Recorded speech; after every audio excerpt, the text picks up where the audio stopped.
नमस्ते दोस्तों, उपस्थित हूँ एक नई वीडियो के साथ। आज लाइव प्रीमियर नहीं है, थोड़ा तबीयत को देखते हुए थोड़ा सा विश्राम के लिए कहा गया है मुझे, तो आपकी वीडियो मिस नहीं होगी। जैसा कि मैं बता ही चुका हूँ, प्रतिदिन की वीडियो एक आपको मिल रही है। जो नए सदस्य हैं उनके लिए बता दूँ, आप कक्षाओं से संबंधित सूचनाओं को और इससे संबंधित पीडीएफ्स को टेलीग्राम ग्रुप से मिलती रहती है समय समय पर। तो आप मेरा टेलीग्राम ग्रुप इसी चैनल के नाम से ही टेलीग्राम सर्च सेक्शन में जाके उसे सर्च कर सकते हैं, केवीएस टीचिंग बालाजी, वहाँ पे आपको मिल जाएगा। और बहुत अच्छा रिस्पांस है आप लोगों का, मुझे लग रहा है तैयारी अच्छी चल रही है और कंपटीशन अच्छा देने वाले हैं आप लोग। तो एक एक बारीकियों को जरूर अच्छे से तैयार करें, जिससे समस्या परीक्षा में बिल्कुल भी समस्या ना आए। तो इन्हीं सब चीज़ों के साथ हम अपने इस पाठ को आगे बढ़ाते हैं।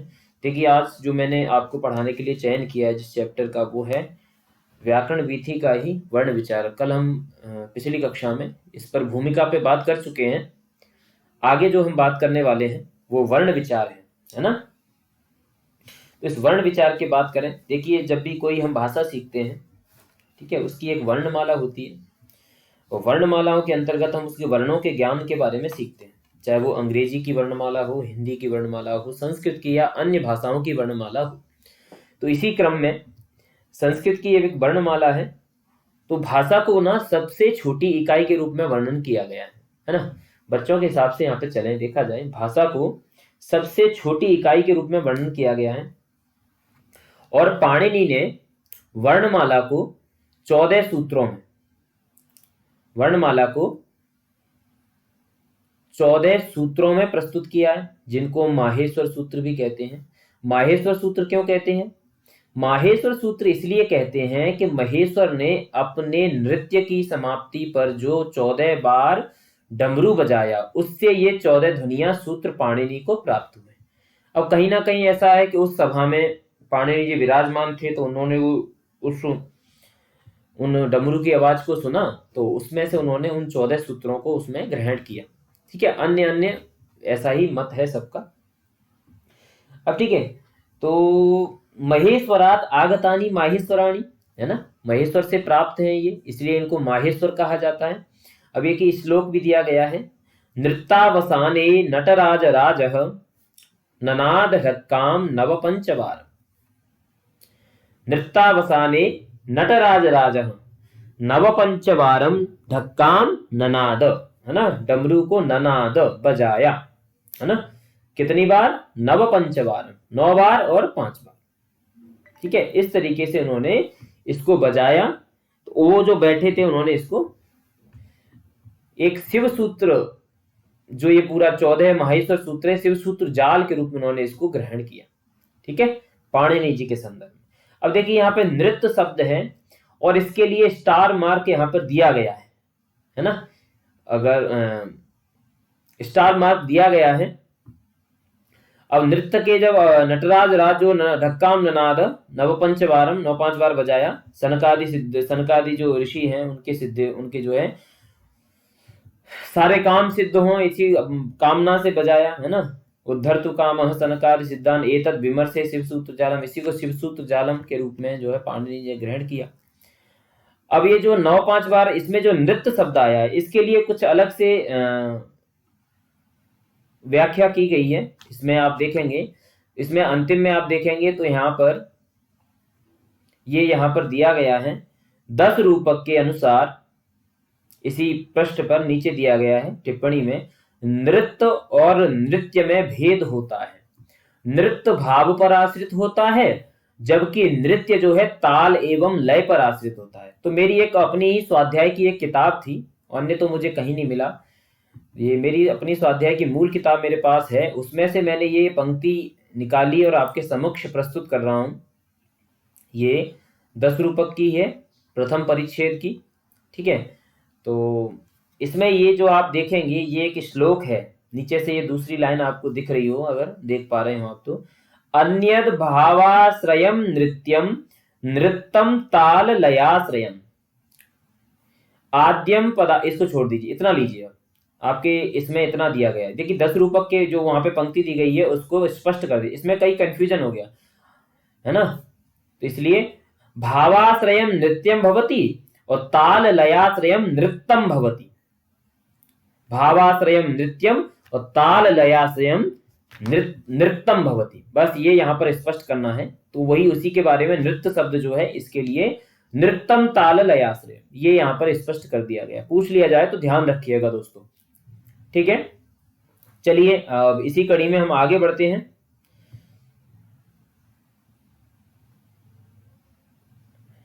आगे की जो है वो जो महेश्वर के जो 14 सूत्र हैं, है ना, महेश्वर सूत्र, महेश्वरात आगतानी माहेश्वराणी, है ना, या महेश्वर प्रसादात पाणिनिना लब्धानी इत्यर्थ इत्यपि अर्थ भविष्यति तत्र। महेश्वर के प्रसाद से पाणिनि को लब्ध हुए, इसलिए ये है, ठीक है। ये नाक्षर समाम नायम अधिगम्यम महेश्वरात, है ना, ठीक है, शिक्षा में भी लिखा हुआ है अक्षर समामना है जो अधिगम्य महेश्वरात, महेश्वर से अधिगम्य प्राप्त करके समझ करके उन्होंने जो है किया।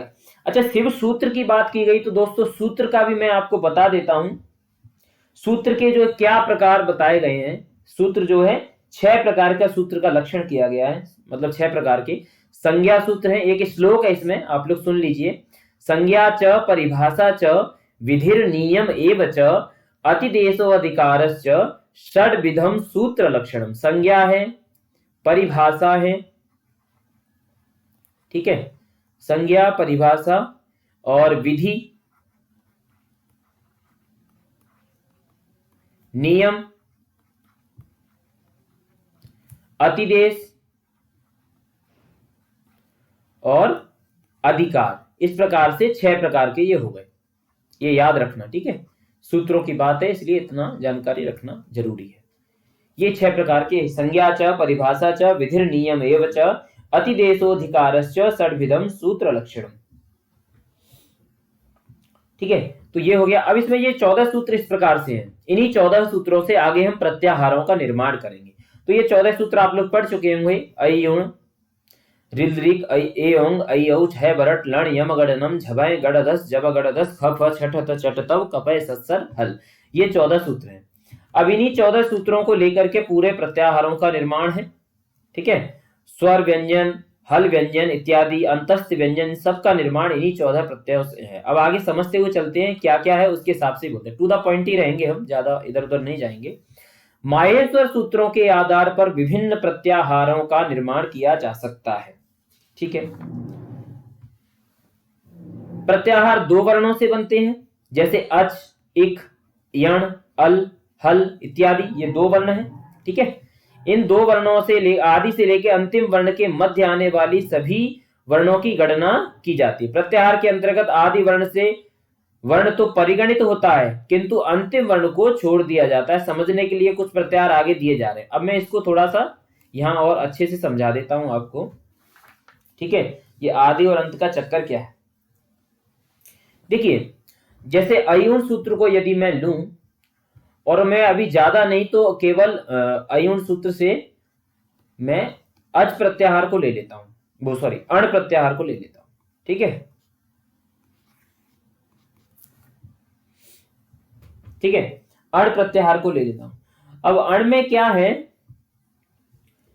कि इसमें ये जो अ है और ण, इनके बीच में ई और उ का बोध हमें करना है। ये सभी प्रत्याहारों के संदर्भ में समझेंगे आप, ठीक है।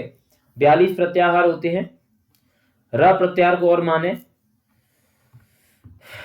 र में है, र में र लयो संज्ञा, रेफो र लयो संज्ञा, ये है। लण जो सूत्र है उसमें जो अ है वो इत संज्ञक होता है। लण सूत्र जो है अयुण अय, ठीक है। तो ये लण जो सूत्र है यहां देख लीजिए एक बार, अयुण रिलरिक एवं एवो छह लण, लण जो ये सूत्र है इसमें ल में जो अ है वो इत संज्ञक है। तो इत संज्ञक होने के नाते है वरट के र से लेकर के और ल तक, र और ल ये 2 आ जाते हैं, इसलिए इसको र प्रत्याहार भी कहा जाता है, ठीक है। इसकी प्रयोग है, इसका आगे चल के प्रयोग भी हमें पता चलेगा। तो फिलहाल इसको देख लीजिए। तो इस प्रकार से जब हम बीच के अक्षरों का बोध करते हैं तो एक सूत्र है, संज्ञा प्रकरण में ही है, आदिरंत्येन सहेता, आदिरंत्येन सहेता। ठीक है, आदिरंत्येन सहेता। तो आदि ही अंत्येन सहिता। अब देख क्या है यहां पर, अंत्य जो इत संज्ञक है, देखिए इसमें जो अंतिम वर्ण है वो इत संज्ञक है। ठीक है, अंतिम वर्ण की संज्ञा होती है, ये आपको पहले ही बता दिया गया है। ठीक है, प्रत्याहार में प्रत्याहार की परिभाषा भी कर रहे थे। और जो आदि वर्ण है, ठीक है, अंतिम इत, इसके सहित जो आदि वर्ण है, आदि यहां पर अ है, हमें अण प्रत्याहार का ज्ञान करना है अभी फिलहाल। ठीक है, अण जो आदि वर्ण है वो मध्य गानाम, मध्य कौन से हैं, ई और उ, ये मध्य वाले इनका, और स्वस्य च और अपना, संज्ञा से आत, संज्ञा मतलब अपना बोध कराता है। तो ये जो इत संज्ञक के सहित, अंत इत के सहित आदि वर्ण है वो इनका और अपना स्वयं का भी बोध कराता है। तो प्रत्याहार संज्ञा करना या अण संज्ञा करने वाला सूत्र पूछ लिया जाए, अक संज्ञा करने वाला सूत्र पूछ लिया जाए, है ना, कोई भी प्रत्याहार संज्ञा करने वाला सूत्र पूछ लिया जाए, तो आप निश्चिंत होकर के आदिरंत्येन सहिता इस तरीके से विकल्प में हो तो कर सकते हैं। ठीक है दोस्तों, तो ये बात यहां पर स्पष्ट हो जानी चाहिए। आगे बढ़े, आगे देखिए इसमें क्या कह रहे हैं, प्रत्याहार के अंतर्गत आदि वर्ण तो परिगणित होता है, अंतिम वर्ण को छोड़ दिया जाता है, जो कि इत संज्ञक होता है, हमने भी समझा। जैसे अच प्रत्याहार है, अच में अ, ई, उ, री, री, ए, ओ, ऐ, औ तक इसको ग्रहण किया जाता है। या प्रत्याहार के आदि वर्ण अ का परिगणन किया गया है तथा अंतिम वर्ण च को छोड़ दिया गया है। तो जो ऐ, औ में च है, ये केवल प्रत्याहार की गिनती करने के लिए, अक्षरों की गिनती करने के लिए इसको प्रत्याहार में ग्रहण नहीं किया जाता है। ठीक है, हयवरट में जो ह है, 5वें सूत्र के प्रथम ह से लेकर के 14वें सूत्र के अंतिम वर्ण ल के मध्य आने वाले सभी वर्ण हल में आ जाते हैं। ठीक है, इक में प्रथम सूत्र के द्वितीय वर्ण ई से लेकर द्वितीय सूत्र के अंतिम वर्ण क के मध्य आने वाले ई, उ, री, ली, एक प्रत्याहार जो यण संधि में हम इसको देखते हैं, ई, उ, री, ली। तो अयुण के ई से लेकर के और रिल के क तक होता है। ठीक है, एक प्रत्याहार, तो उ, री, ली, इस तरीके से इसमें 3 आ जाते हैं। अब प्रत्याहार भी है। ठीक है, तो इसमें देखिए अब आप पैटर्न समझ जाएंगे 14 सूत्रों का, तो ये सारी चीजें हो जाएंगी। वैसे ये कॉमन हो गई हैं बहुत सारी, आप लोग इसे कर चुके हैं तो रिवीजन के रूप में भी अच्छा हो रहा होगा आपका। तो दोस्तों इस प्रकार से ये है, झल प्रत्याहार भी है। देखिए इसमें जो प्रत्याहार गिनाए गए हैं ना, कम से कम इन प्रत्याहारों को याद रखना। ठीक है, अभी क्या पूछ दिया जा सकता है, निम्नलिखित में से, प्रश्न कैसा होगा, प्रश्न समझ लीजिए, निम्नलिखित में से झल प्रत्याहार में आने वाला वर्ण नहीं है। ठीक है, ठीक है, झल प्रत्याहारे वर्णः नास्ति, इस तरीके से लिख दे और वहां पे लिख दे। ठीक है, झबे के झ से लेंगे तो भ, घ, ढ और ऊपर से कोई ह लिख दे। ठीक है, अच्छा ह लिख दे तो ध्यान रखना हैबरट में ही ह नहीं है। ठीक है, सिर्फ मात्र हैबरट में ह नहीं है, ह आपको हल्के हा में भी मिलेगा, ध्यान रखना। ठीक है, तो ये भी चीजें हैं, यह लिख दे, मतलब इस तरीके से प्रश्न आएंगे, ये आपको समझ के चलना होगा दोस्तों। ठीक है, तो इसमें आगे बढ़ा जाए तो ये देखिए इस प्रकार से हल हो गया, झल हो गया। यण प्रत्याहार, यण संधि में हम इसका प्रयोग करेंगे यण प्रत्याहार का, और यण प्रत्याहार का उच्चारण स्थानों में भी प्रयोग होगा। ठीक है, उस चीज को भी हम समझेंगे। वर्ण 2 प्रकार के होते हैं। अब देखिए संधि के नियमों को हमें समझना है तो प्रत्याहार तो हमें समझने ही पड़ेंगे। संधि के किसी भी प्रकार के नियमों को हमें समझना है तो प्रत्याहार ज्ञान हमें अत्यंत आवश्यक है ही है। ठीक है, प्रत्याहार वर्ण 2 प्रकार के होते हैं, स्वर और व्यंजन। स्वर है जिन्हें हम अच भी कहते हैं, अचः स्वराः, किसी अन्य वर्ण की सहायता के बिना बोले जाते हैं, उन्हें स्वर कहा जाता है। ठीक है, अब स्वर में भी देखिए 3 भेद होते हैं स्वरों के भी, ह्रस्व होता है स्वर, ठीक है, दीर्घ भी होता है और प्लुत भी होता है। एक मात्रिक भवेद ह्रस्वो, द्विमात्रिक दीर्घ उच्यते, त्रिमात्रिक प्लुतो गेयो, व्यंजनम चार्ध मात्रिकम। एक मात्रिक ह्रस्व होता है, द्विमात्रिक दीर्घ होता है और त्रिमात्रिक प्लुत होता है, और अर्धमात्रिक होता है व्यंजन। ठीक है, ये याद रखना, एक मात्रिक ह्रस्व, द्विमात्रिक दीर्घ, त्रिमात्रिक प्लुत और अर्धमात्रिक अगर कोई है तो उसे कहते हैं व्यंजन। ठीक है, तो ह्रस्व दीर्घ प्लुत का यहाँ अच्छे से दिया गया है, इसको अच्छे से पढ़ेंगे और समझ में नहीं आएगा तो बार बार पढ़ेंगे। मैं एक बार इसको पढ़ देता हूं और कुछ समझने लायक चीज है तो वो बता देता हूं आपको। देखिए क्या है, स्वर के 3 भेद हैं, ह्रस्व दीर्घ प्लुत। ह्रस्व स्वर क्या है, जिस स्वर्ण के उच्चारण में एक मात्रा का समय लगे, ये बोल दिया गया, ठीक है। वो श्लोक भी है, एक मात्रिक भवेद ह्रस्वो द्विमात्रिक दीर्घ उच्यते त्रिमात्रिक प्लुतो ज्ञेयो व्यंजनम चार्घ मात्रिकम। आप लोगों में से किसी को याद है तो उसको कमेंट्स में आप लिख सकते हैं, औरों की सहायता हो जाएगी, ठीक है। तो ये 5 हैं, ह्रस्व आ ई उ री ली, ये 5 दिए गए यहाँ पर, ठीक है। ध्यान रखना इन्हें मूल स्वर भी कहा जाता है, ठीक है। क्योंकि बच्चों के संदर्भ में हम चलेंगे, पूरे व्याकरण को ऐसे पाणिनि व्याकरण की तरह नहीं पढ़ेंगे, इसको बच्चों के संदर्भ को लेकर पढ़ेंगे। तो मूल स्वर में कौन वर्ण आते हैं, कौन कौन से स्वर हैं, ये याद रखिएगा आप, ठीक है। प्रश्न यहां से बनेगा, ठीक है। ये छोटी छोटी चीजें बड़ी गलत हो जाती हैं कभी कभी, हम इनको हल्के में ले लेते हैं, तो इन चीजों को हल्के में मत लेना। यही चीजें हैं सीबीएसई के पास, और कुछ नहीं पूछने को, यही है। आगे है दीर्घ स्वर है, 2 मात्राओं का जिसमें समय लगता है उसे दीर्घ स्वर कहा गया है। इनकी संख्या 8 है। कितनी है दोस्तों, 8।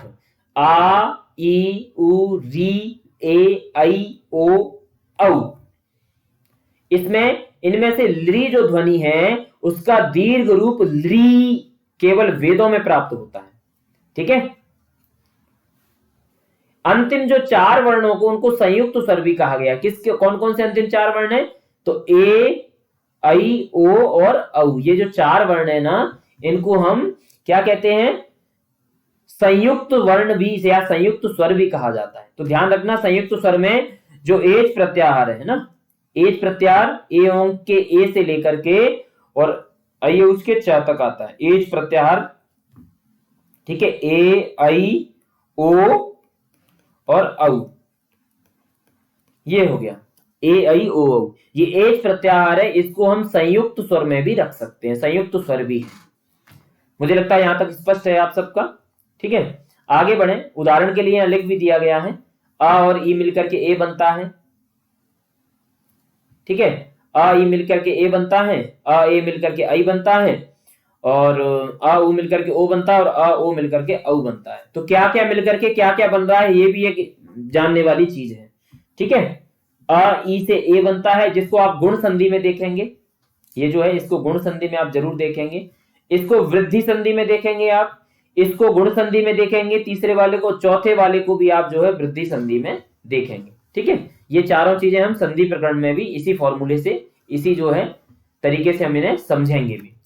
प्लुत स्वर है, त्रिमात्रिक होता है, जानते 3 मात्रा के समय। इसमें देखिए एक उ कालो ह्रस्व दीर्घ प्लुतः है ना, ये ह्रस्व दीर्घ और प्लुत संज्ञा करने वाला एक सूत्र है, संज्ञा प्रकरण में ही है, उ कालो ह्रस्व दीर्घ प्लुतः। तो उसमें ये है, देखिए जब उस समय कितना जो है साइंटिफिक इसको रखा गया है, एक मुर्गे की आवाज को सुना गया होगा, ठीक है। उसमें बोला गया उ कुकू कू, इस तरीके से मुर्गा बोलता है, तो उ उसमें से लिया गया उ उ उ, ठीक है। इसमें त्रिमात्रिक समय लगा, तो ये पहले वाले उ को ह्रस्व में रखा, दूसरे उ को इन्होंने रखा दीर्घ में, और तीसरा वाला जो है जिसमें त्रिमात्रिक समय लग रहा है इसको प्लुत में रखा। तो ह्रस्व दीर्घ प्लुत संज्ञा करने वाला सूत्र है उ कालो ह्रस्व दीर्घ प्लुतः, ठीक है। ह्रस्व संज्ञा विधायक, या ठीक है, ये सूत्र इसमें आ जाएगा। अब ये आगे चल करके ये जो है ना, उदात्त आदि भेदों से ये भी जो है 3-3 प्रकार के होते हैं, जिसमें उदात्त भी होता है, ठीक है, और अनुदात्त भी होता है, और जो है स्वरित भी होता है, स्वरित भी होता है। ये 3-3 प्रकार के हो जाते हैं आगे चल के, तो इनके भी बारे में अभी समझेंगे, ठीक है।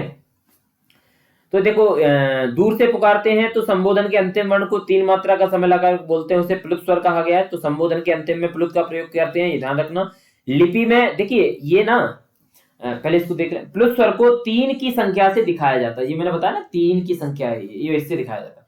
उदाहरण के लिए, ए ही कृष्ण अत्र गौश्चरति, ओम के ओकार का उच्चारण सर्वत्र प्लुत का ही होता है। तो ये 3 जो मार्क है ना, इसको याद रखना दोस्तों, ये जो है प्लुत का मार्क है, ठीक है। लिपि में इसको 3 के मार्क से, जो हिंदी का 3 का अक्षर है ना, इससे ही इसको लिपि में दर्शाया गया है।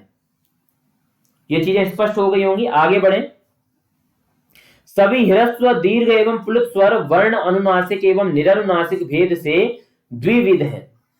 ठीक है, अब इनको अनुनासिक और निरनुनासिक, अनुनासिक और निरनुनासिक, इस भेद से इनको दो प्रकार का और कर दिया गया, द्विविध है। ठीक है,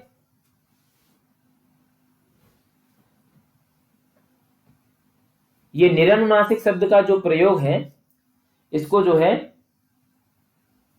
अननुनासिक इस तरीके से प्रयोग किया गया है ना। अनुनासिक एक हो गया अनुनासिक और एक हो गया अननुनासिक, अननुनासिक।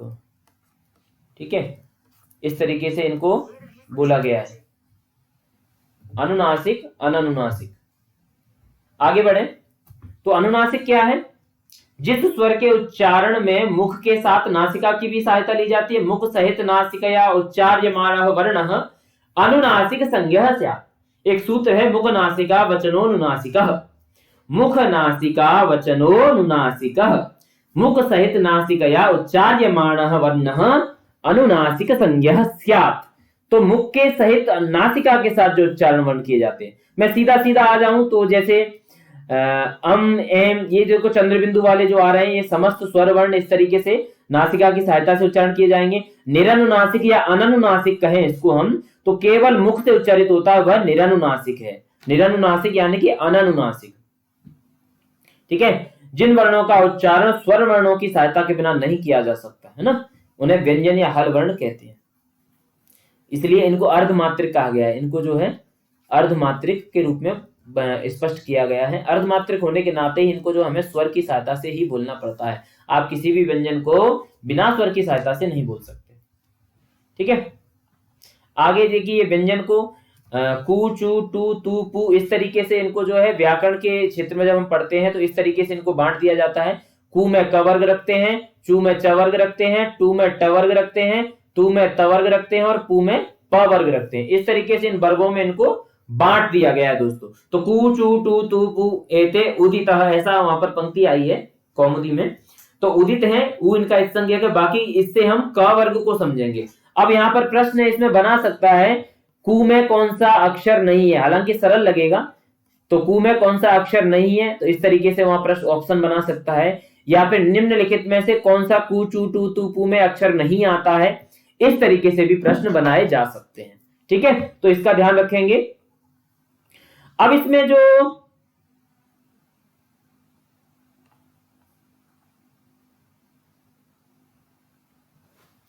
तो ये हो गए।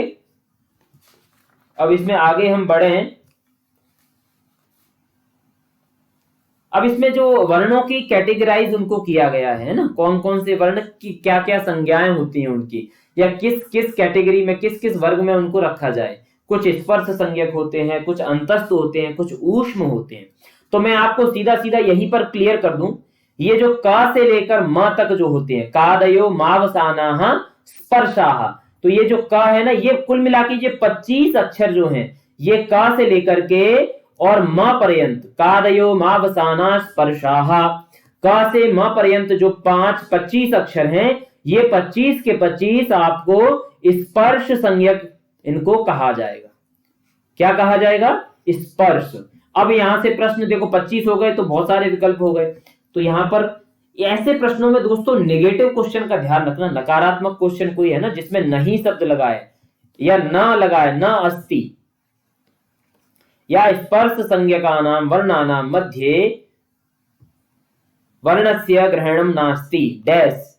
अब डैश में इसमें से कोई भी विकल्प होगा और इसमें से एक अक्षर ऐसा होगा जो नहीं होगा, तो इसमें आपको ध्यान देना पड़ेगा। क से लेकर म तक कोई जो अक्षर आ रहे हैं वो स्पर्श संज्ञक ही है। आगे बढ़े। अब जो यण है, यण प्रत्याहार हमने बोला था ना, है वरट के य से लेकर के लड़ सूत्र के ण तक हो जाएगा।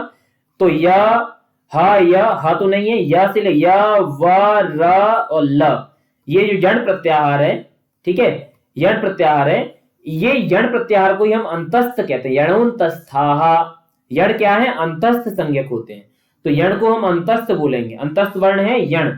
और सल प्रत्याहार जो श श श ह स श स ह, ये जो सल प्रत्याहार के अंतर्गत जो आएंगे इनको ऊष्म संज्ञक कहेंगे। ठीक है, सल में श है और ये स है और ह है, ये सल प्रत्याहार के अक्षर हैं और इनको सल ऊष्माणः, ये ऊष्म संज्ञक वर्ण इनको कहेंगे। तो ठीक है, अच्छा जो इसमें हमने देखा अभी ये कुचु टू तु पु, इनके जो अंतिम वर्ण है ना इनको अनुनासिक और कहते हैं। ठीक है, क्योंकि ये नासिका की सहायता से बोले जाते हैं। यम गणना नाम नासिका च, यम गणना जो यम गण न, ये जो अंतिम अक्षर हैं इनको भी हम अनुनासिक भी कहा जाता है क्योंकि इनका उच्चारण मुख के साथ नासिका से भी होता है। तो दोस्तों ये चीजें स्पष्ट है, चाहे आप पहली बार पढ़ रहे हैं या रिवीजन के रूप में पढ़ रहे हैं, एक बार स्वाध्याय कर चुके हैं, तो मुझे लगता है ये चीजें आपकी स्पष्ट हो गई होंगी, कहीं कोई समस्या इनमें नहीं होनी चाहिए। तो ये देखिए अंतस्थ हो गए, ऊष्म हो गए, ये हम कर चुके हैं बात। अनुस्वार के लिए क्या है, अनुस्वार में जो यहाँ पे देखिए उच्चारण नासिका मात्र से होता है और सर्वथा स्वर के बाद ही आता है, अनुस्वार स्वर के बाद ही आता है। जैसे अहम, अहम, सामान्यतः म जो है व्यंजन वर्ण से पहले अनुस्वार में परिवर्तित होता है। इसके लिए मैं बच्चों को बताता हूं, जब भी कोई व्यंजन आए या शब्द का कोई भी हिस्सा आगे आ रहा है व्यंजन का, तो आप जो है वहां पर म को हलंत में प्रयोग ना करके बिंदु का ही प्रयोग करेंगे। ठीक है, बच्चों को इस तरीके से बताया जा सकता है। तो क्योंकि व्यंजन आ रहा है तो उसको जो है आप बिंदु के प्रयोग में रूप में प्रयोग करें। जब वर्ण जो वहां पे वाक्य की अंत हो रहा है या फिर शब्द आगे नहीं है, वहां पे सन्निधि नहीं है ना, संहिता नहीं है, तब आप क्या करेंगे, वहां पर म को हलंत के रूप में लिखेंगे। अशुद्धि संशोधन में काम आएगा, ये ध्यान रखना। ठीक है, अशुद्धि संशोधन में पूर्ण व्याकरण दृष्टि से निम्नलिखित में से शब्द शुद्ध नहीं है या वाक्य शुद्ध नहीं है, तो इस चीज का भी अब बहुत इंपॉर्टेंट चीज है, ये बारीक बहुत चीज है, इसको जो है ध्यान रखेंगे। ठीक है, मैं आईएमपी लिख रहा हूं, वो चीजें ध्यान रखना आप लोग, बहुत जरूरी है। अब विसर्ग है, स्पष्ट है, ह के उसमें होता है इसका, जैसे राम। संयुक्त व्यंजन, संयुक्त व्यंजन भी है, क स संयोगी क्ष, तर संयोगी त्र, ज संयोगी ज्ञ। ज्ञ में दोस्तों हम लोग ये करते ग य ऐसा उच्चारण करते हैं। इसके भी नॉर्थ इंडियन और साउथ इंडियन लहजे बोलने के अलग अलग, ज्या भी बोलते हैं, जजिया, जैसे एक मंत्र है पुरुष सूक्त में आया है, जजिए न जज्यमय, जज्ञे न जज्ञमय, जज्ञे न जज्ञमय, उसके कई उच्चारण हैं। तो क्या है, क्षेत्रीयता के आधार पर उसके उच्चारण अलग अलग हैं। लेकिन आप लोगों को क्या करना है, आप लोगों को जब इसमें आप संयोग इनका बताएंगे, ये संयुक्त व्यंजन है, तो ज और य का संयोग होकर के ज्ञ बनता है, ये आप इसमें ध्यान रहेंगे। ठीक है, इसमें इस चीज का ध्यान देने की आवश्यकता है, बाकी तो सब ठीक स्पष्ट है यहाँ पर। अब चलते हैं हम, मेजर जो चीज है वो है उच्चारण स्थानों पर।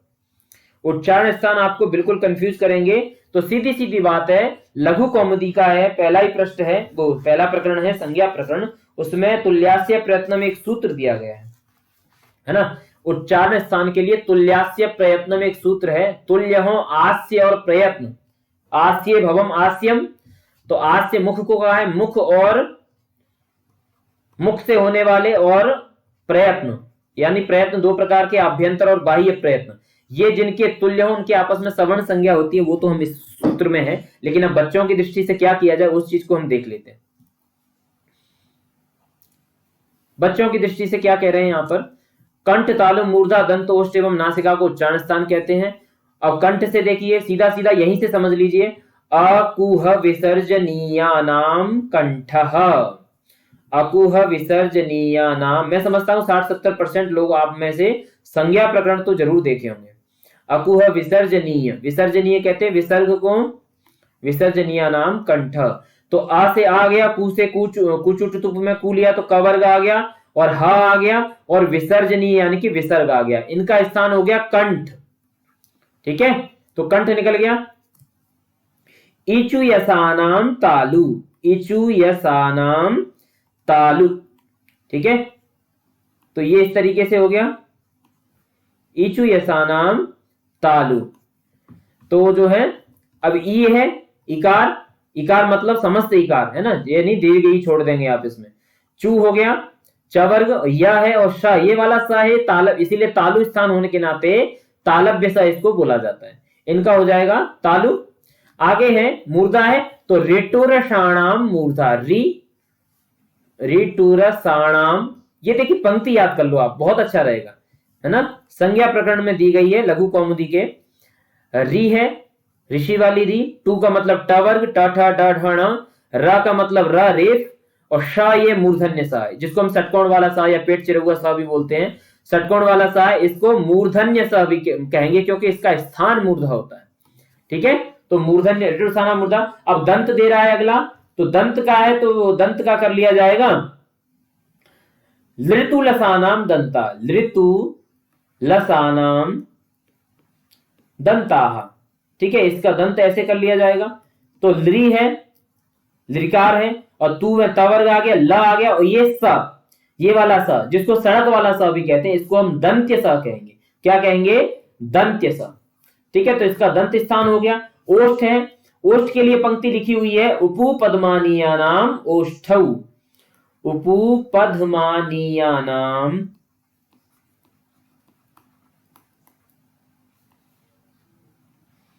मोष्ठव करके इस तरीके से लिखे हैं, वहां पर बिंदु हटा देंगे यहाँ पे। मोष्ठव, उपपद्मानीयानाम मोष्ठव, तो उप उ है, ठीक है, पू माने पवर्ग है। अब यहाँ पे उ पू लिख दिया है तो इसका मतलब दीर्घ संधि है। उ पू और उपदमानीय, तो पू और उ मिलकर के बड़ा पू हो गया है, तो उ हो गया, और पू का मतलब पवर्ग हो गया। और तीसरा जो उपदमानीय, उपदमानीय भी आगे हम चर्चा करेंगे उपदमानी है क्या। ठीक है, उपदमानी, इनके जो तीनों के पू में पवर्ग आ गया, प प प प, इनका ओष्ठ होता है।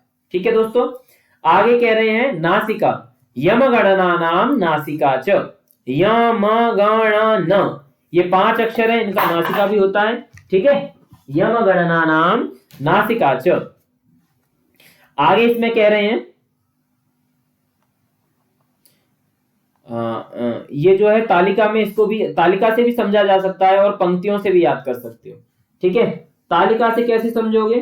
तालिका आपके सामने स्पष्ट है। मुझे लगता है पंक्तियों से याद करना ज्यादा सरल है, लेकिन आपकी अपनी अपनी व्यक्तिगत आपकी जो भी कैपेसिटी है, कैपेबिलिटी है, उसके हिसाब से आप याद करें। मैं तालिका का भी थोड़ा सा स्पष्ट कर देता हूं, तालिका में क्या चीजें हैं जो आपको ध्यान देने ली है।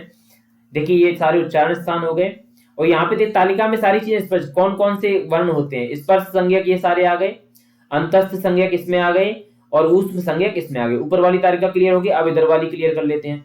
यहाँ पे स्थान में आ गए अकु विसर्जनीयानाम, अकुह विसर्जनीयानाम कंठः। ठीक है, कंठ्य वर्ण है। ईचु यसानाम तालु, तालव्य वर्ण हो गए। ऋटुरषाणाम मूर्धा, लृतुलसानाम दंता। हाँ दोस्तों, 1 मिनट, ये जो है यह है, ये मैंने अभी गौर किया है इसको, मुझे लगता है इस य को यहां होना चाहिए। ठीक है, और ये र को यहां होना चाहिए। ठीक है दोस्तों, मूर्धा में, तो य को यहां होना चाहिए, मुझे ऐसा, हाँ बिल्कुल होना चाहिए, यही होना चाहिए। ये मिसप्रिंट है शायद, एनसीईआरटी की बड़ी मिसप्रिंट है ये। ठीक है, इसको करेक्ट कर लेंगे आप लोग, अभी तुरंत करेक्ट करिए। हाँ, ऋटुरषाणाम मूर्धा, बिल्कुल सही है। उपपद्मानीयानाम, देखो ये जो अफ इति पफाभ्याम प्राग अर्ध विसर्ग उपपद्मानीय, देखिए जब भी जो है प के आगे या फ के आगे इस आधे विसर्ग की तरह, देखिए पूर्ण विसर्ग हम मान लें इस तरीके से गोलाकार में लिखते हैं, तो पूर्ण विसर्ग को हम ऊपर वाले को हम आधा कर दें ऐसे अर्धचंद्राकार, नीचे वाले को भी आधा कर दें। अब इसके बाद प लिख दें और फ लिख दें, तो प और फ के आगे जो मिलेगा वो उपपद्मानीय और ओष्ठ में जाएगा। और मुखनास जो नासिक संज्ञक हैं, नासिका से जिनका उच्चारण स्थान है, उनको अनुनासिक जो है ये यमगणना है ना। ठीक है, इस तरीके से हो जाएंगे। और स्वर भी है, देखिए अभी यहाँ पर बताया भी गया, स्वर में जब बिंदु जैसा लग जाता है तो उनको भी हम इसमें रखते हैं। कंठ तालु, देखिए ऐसे कुछ अक्षर हैं जिनके 2-2 उच्चारण स्थान होते हैं। ए दयितो हो कंठ तालु, ए और ऐ का कंठ तालु स्थान हो गया, कंठ तालव्य इनको बोल देते हैं। और ओदौतो हो कंठोस्थम, ओद और औत, यानी कि ओ और औ का क्या है? कंठोस्थ। अच्छा, आपको ये कंफ्यूजन ना रहे, वैसे काफी क्लियर भी होगा, ओत बोल देते हैं हम, है ना, औत बोल देते हैं, तो ये त कहने का क्या मतलब है यहाँ पर? तो ये त संधि प्रकरण में ही है, तपरस तत्कालस्य, है ना, जो त पर में हो जिसके, ठीक है, तो वो क्या है, अपने समकाल का ही बोध कराएगा, जिसके साथ है वो उसी का बोध कराएगा, वो अपना खुद का बोध नहीं कराएगा कि मैं ता हूं, लेकिन जिसके साथ लगाया उसी का बोध कराएगा। ये प्रक्रिया है, बोलने का एक तरीका है, ठीक है। अत बोल देते हैं अ को, है ना, इदंत बोल देते हैं इत, है ना, ई अंत में हो जिसके इदंत हो जाता है। तो ये सब बोलने के तरीके हैं, तपरस तत्कालस्य इसके लिए प्रक्रिया है, ठीक है। ओ दंतो हो कंठोष्टम वकारस्य दंतोष्टम, व यहां कैसे लग दिया इन्होंने, व को इनको यहां लाना चाहिए, दंतोष्टम वकारस्य दंतोष्ट, व का दंतोष्ट होता है, व यहां कर दिया, ठीक है दोस्तों। ये तालिका पे मत जाइएगा, मैंने जो बताया है वो ठीक रहेगा। जिह्वा मूल्य से जिह्वा मूलम, ये जीवा मूल्य, जैसे अर्ध विसर्ग अगर क और ख के आगे आ जाएगा तो वो जीवा मूल्य हो जाएगा। ये करेक्ट करना जरूरी है दोस्तों, है ना, ये करेक्ट करना बहुत जरूरी है। ये वाला मुझे ठीक नहीं लग रहा है, अंतस्थ वाला इन्होंने उल्टे सीधे अरेंज कर दिए हैं यहाँ पर, इसको करेक्ट करना जरूरी है, ठीक है, इसमें करेक्शन कर लीजिएगा, बहुत जरूरी है। अब आगे बढ़ते हैं। अब ये तो हो गई आपके उच्चारण स्थान, उनके स्पर्श और अंतस्थ और ऊष्म संज्ञक वर्ण है, ये हो गए। आगे हम प्रयत्नों की तरफ चलते हैं। मुख, नासिका और कंठ आदि स्थानों को स्पर्श करते हुए अभीष्ट वर्णों के उच्चारण किए गए यत्न को प्रयत्न कहते हैं। प्रयत्न के दो हैं, आभ्यंतर और बाह्य प्रयत्न। आभ्यंतर जो इंटरनल होते हैं, बाह्य जो एक्सटर्नल होते हैं, बाहर से जिनको प्रयत्न लगाया जाता है, ठीक है। उच्चारण काल में मुख के अंदर मनुष्य की चेष्टा परक क्रिया, है ना, को आभ्यंतर प्रयत्न कहते हैं। इसके 5 भेद हैं, 5 प्रकार के आभ्यंतर प्रयत्न, स्पृष्टम, ठीक है, ईषद स्पृष्टम, विवृतम, ईषद विवृतम और संवृतम, ठीक है, इस तरीके से 5 हैं।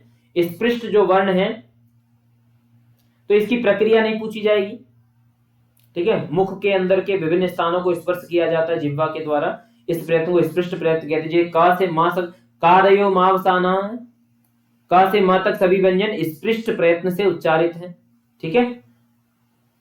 तत्र स्पृष्ट प्रयत्नम स्पर्शानाम, स्पृष्ट प्रयत्न है वो स्पर्श संज्ञक वर्णों का है, ठीक है। स्पृष्ट जो है स्पर्श, तो स्पृष्ट स्पर्श, स्पृष्ट स्पर्श, स्पर्श आपको पता है क से मां, ठीक है, अभी हमने देखा क से मां है तो स्पृष्ट स्पर्श।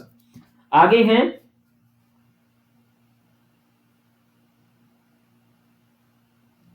ये, इस पर टिप्पणी कही गई है, देखिए, विसर्ग का भेद जो उपदमानी है, जब विसर्ग के बाद प फ वर्ण रहते हैं तब अर्ध विसर्ग उच्चारण होता है। उदाहरण, पुनः पुनः, पुनः पुनः, देखिए यहाँ प है दूसरे वाले पुनः में, तो ये अर्ध विसर्ग की तरह उच्चारण होगा, यहाँ पर ये विसर्ग नहीं कहा जाएगा। बहुत बारीक वाली चीज है, आईएमपी लिख देता हूं यहाँ भी मैं, ऐसे पे जो है पेपर बनाने वालों की दृष्टि बड़ी जल्दी जाती है।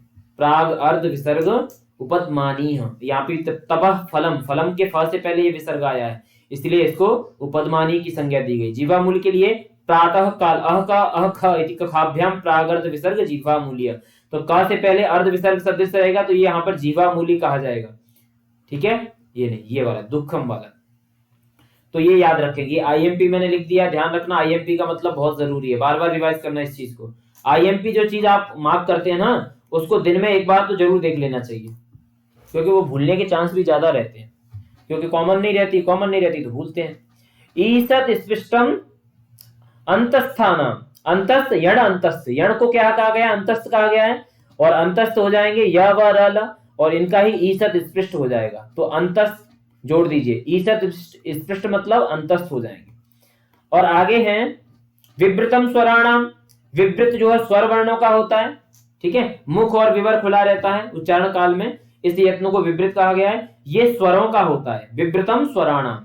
अच्छा, स्वर में जो है ईसत विवृतम, आगे पढ़ लेते हैं, बता देता हूं, स्वर सारे इसमें आ गए, और ईसत विवृत है ऊष्मणाम, ऊष्म जो संज्ञक है ना, सल ऊष्माण, सल प्रत्याहार में आने वाले, तो सल का ईशद विवृत हो जाएगा, सल ईशद विवृत, ठीक है। समृत जो है वर्णों के उच्चारण काल में फेफड़े से निकलने वाले निश्वास का मार्ग जब बंद रहता है तब इसे समृत कहते हैं। इसका प्रयोग केवल ह्रस्व आ के उच्चारण में होता है।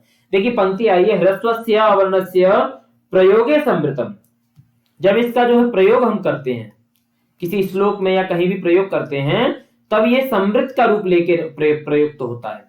प्रक्रिया की दशा में, जब हम प्रक्रिया करें, शब्द की सिद्धि करें, प्रक्रिया में हो, तब ये जो है प्रक्रिया रसायाम तु विवृतमेव, तब ये अपना जो स्वरों का वाला है विवृत वही रहेगा। केवल इस अवर्ण के लिए देखिए पाणिनि जी के पास, वैयाकरणाचार्यों के सबके पास ये समृत नाम का जो है आभ्यंतर प्रयत्न भी है। ये हो गया विवृतम स्वराणाम प्रक्रिया रसायाम तो विवृतमेव अवर्णस्य प्रयोगे समृतम। अब प्रश्न आ जाए अवर्ण के प्रयोग के समय कौन सा आभ्यंतर प्रयत्न होता है, तो समृत लिखना वहां। अवर्णस्य ह्रस्वस्य अवर्ण, और ह्रस्व अवर्ण की ही बात है। कंफ्यूज करने के लिए ऐसा भी कह सकते हैं दीर्घ आवर्ण का प्रयोग के समय कौन सा प्रयत्न होता है, आपको भ्रम में लाने के लिए, तब वहां पर समृत मत कर देना। दीर्घ है तो सीधा गया उधर ही विवृत में ही, विवृतम स्वराणाम या ह्रस्वस्य अवर्णस्य प्रयोगे समृतम, ऐसा है दोस्तों। तो ये चीज आपको ध्यान देने की है। बाह्य प्रयत्न मैंने बोला एक्सटर्नल जो प्रयत्न होते हैं सब बाह्य, फेफड़े से कंठ तक होता है उसे बाह्य प्रयत्न कहते हैं। मुख से बाह्य होने की अपेक्षा इसे बाह्य कहा जाता है। इसके 11 भेद हैं, विवाह, संवार, श्वास, नाद, घोष, अघोष, अल्पप्राण, महाप्राण, उदात्त, अनुदात्त और स्वरित, इस तरीके से 11 हैं, है ना। अब 11 के लिए एक पंक्ति है, अब इसको टेबल के साथ ही देख लेते हैं, आगे चार्ट बनाया हुआ है, ठीक है। इनके लिए जो है जैसे पंक्ति अगर मैं आपको बता दूं, खरो विवारा श्वासा घोषाश्च, खर प्रत्याहार। अगर आपको 14 सूत्र याद है तो खर प्रत्याहार दिमाग में रखिएगा। 14 सूत्र याद हैं तो खर प्रत्याहार को दिमाग में रखेंगे। जैसे खर प्रत्याहार के जो वर्ण है, प्रत्येक वर्ग के प्रथम, द्वितीय एवं श श श, इस तरीके से भी आप याद कर सकते हैं। प्रथम और द्वितीय और श श श, विवार, श्वास, अघोष इनका है। इस तरीके से ये भी पैटर्न है याद करने का। लेकिन अगर नहीं याद हो रहा है तो खर प्रत्याहार दिमाग में रखिए, कहां से कहां तक बनता है। ख फ छठ त छठ तव, क प स स स, ठीक है, ये है। तो ख फ छठ तव के जो ख से लेकर के और श श श, स स श के र तक ये प्रत्याहार, अगर इसमें ऐसे याद नहीं हो रहा है तो जो कू चू टू तू पू का वर्ग और ये है, इनके प्रथम और द्वितीय वर्ण आ जाएंगे और स स स ये आ जाएंगे। इनका जो बाह्य प्रयत्न है वो है विवार, श्वास और अघोष, ये बाह्य प्रयत्न है। और हस प्रत्याहार जो बच गया ऊपर वाला, है ना, है वर्ड के ह से लेकर के जब गढ़ 10 के श तक हस प्रत्याहार, इसके प्रत्येक के तृतीय, चतुर्थ और पंचम और अंतस्थ आ गए और हा, ठीक है, हस में हा तो है ही, तो अंतस्थ में यण आ गया। इनके संवार, नाद और घोष हैं, संवार, नाद, घोष, ये याद रखेंगे। और अल्प प्राण और महाप्राण के लिए वर्गाणाम प्रथम तृतीय वर्गाणाम प्रथम तृतीय पंचमम यणश्चाल्प प्राण, ऐसी पंक्ति आई है। तो यण में अंतस्थ आ गए, तो प्रथम तृतीय पंचम में ले लेंगे। जैसे क है, ठीक है, क के बाद क्या आएगा, सीधा तृतीय ग आएगा और ग के बाद ng आएगा।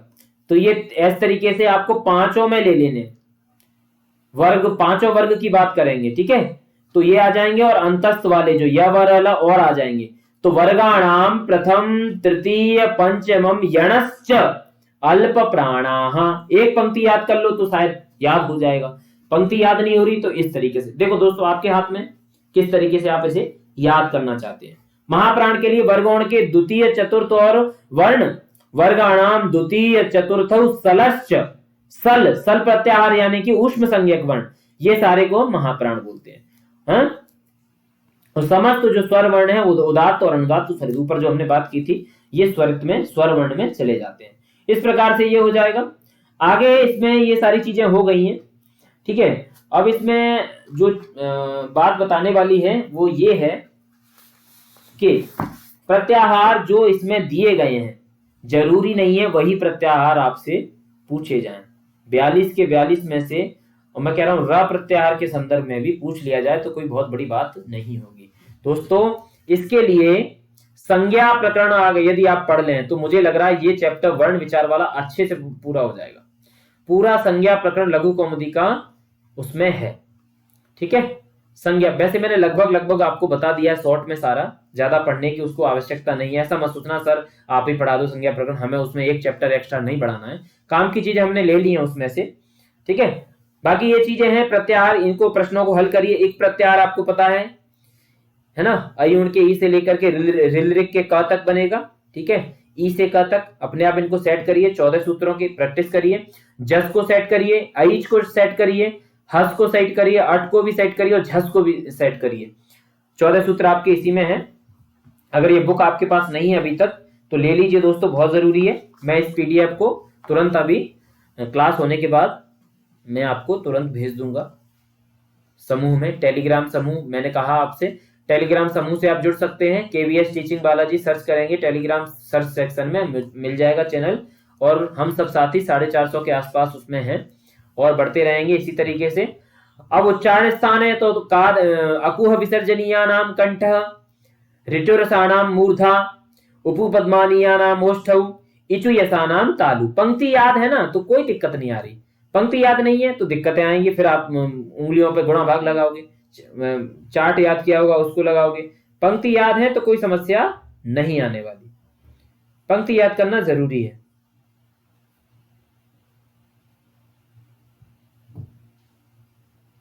आगे बढ़े। ये देखिए, ये तो हमने षष्ठी कक्षा में सीख लिया था, और ये भी वर्ण संयोजन भी षष्ठी कक्षा में सीख लिया था। ठीक है, ये सारे हो ही गए थे। संयुक्त वर्ण के बारे में देख लीजिए दोस्तों, संयुक्त वर्ण का क्या है, कैसे हम जोड़ते हैं इनको। ठीक है, क श संयोगे क्ष, श र अ संयोगे स्र, अ और ई संयोगे ए, त्र त र अ त्र, ज य अ ज्ञ, ओ अ और उ मिलकर के ओ। इस तरीके से ये हो जाएंगे, इनकी भी कोई समस्या नहीं है। तो मैं समझता हूँ वर्ण विचार हमने अच्छे से कर लिया है, और आप लोगों का रिवीजन भी अच्छे से हो गया है। आज स्वास्थ्य थोड़ा सा ठीक नहीं था, तो लाइव क्लास के लिए कोई दिक्कत नहीं है, लाइव क्लास समय समय पे लेते रहेंगे, लाइव प्रीमियर होता ही रहेगा।